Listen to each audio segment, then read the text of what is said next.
From the halls of Denver's jail to a hospital hallway goodbye. Prison. Denver Deputy Duke Trujillo's story is becoming too common among law enforcement.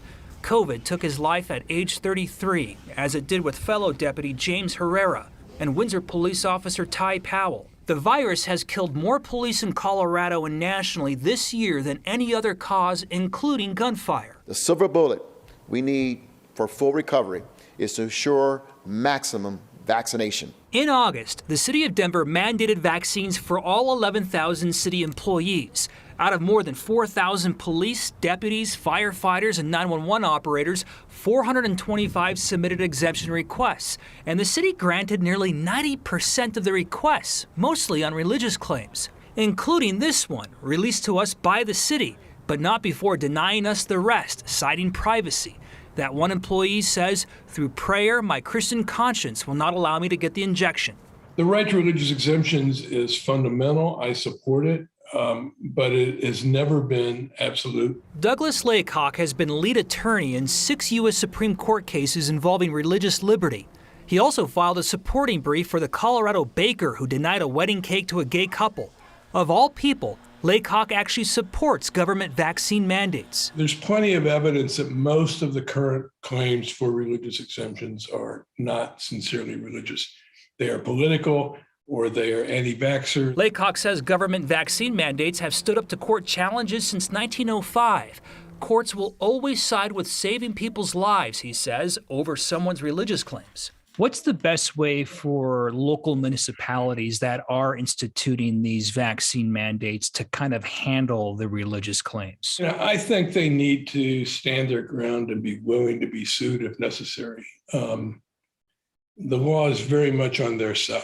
Back to that one exemption. The employee writes the vaccines are produced using human cell lines derived from abortions, and adds, my faith prohibits me from participating in or benefiting from an abortion.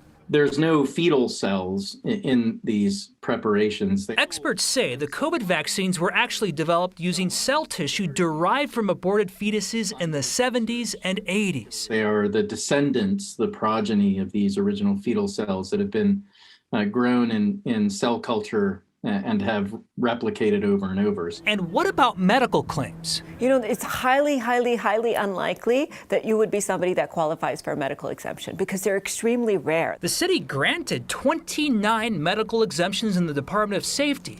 Each required a licensed medical professional to sign off on them. Our medical expert tells us out of nearly 6 million people in Colorado, only a handful should have a legit medical exemption. I would say less than 1 in a million. It sounds like it's very difficult these days, at least here in Colorado, for someone to find a doctor that is giving out these medical exemptions. I think it's nearly impossible. And if somebody is willing to sign it, I would highly doubt their professional integrity. With hundreds of first responders interacting with the public, the city will not let us inspect their claims. Do they really have rare medical issues or strong religious convictions? Are they legit? I guess we just gotta have faith. Yeah, they're all legit. That's why we approve them. It's certainly, we believe they were legitimate or we would not have approved them. City Attorney Kristen Bronson says they believe the faithful are honest. And I think you're cueing in on the difficulty and challenge here is how do you prove something is sincerely held? And that's something that the EEOC has acknowledged is difficult to prove whether someone's religious belief is sincerely held or not. Her boss, Mayor Michael Hancock, echoes that. And there's no hard, blueprint in which to determine if someone is real in terms of genuineness in their religious faith. Those who risk their own safety for public safety sacrifice so much. Choosing to avoid a life-saving vaccine will likely not be denied. So why even have a mandate? The idea that over 99% of our employees would be compliant as of the deadline, that's a success story for us. Out of the city's 11,000 employees, we learned tonight 23 have been fired for failing to comply with the mandate or comply with testing if they got exempted. 15 Department of Safety employees decided to retire or resign because of the vaccine mandate, Kyle. In a way, I almost feel bad for those folks, Jeremy, because they could have just gotten in line when the city was handing out vaccine exemptions like it was candy at the end of last night, you know? Yeah, and they would have likely have gotten them approved, with the vast majority of them getting exempted. So when we talk about these first responders, we're talking about people who have the ability to go into people's homes, into nursing homes, and other kind of settings like that. So what happens when we've got unvaccinated people doing those jobs? Well, they're required to wear a mask, and they have to get tested every 5 calendar days. But other than that, they're on the same duty, same job position. And by the way, you can see the full example that we cited in our story on 9news.com tonight. All right, really interesting. Thank you, Jeremy.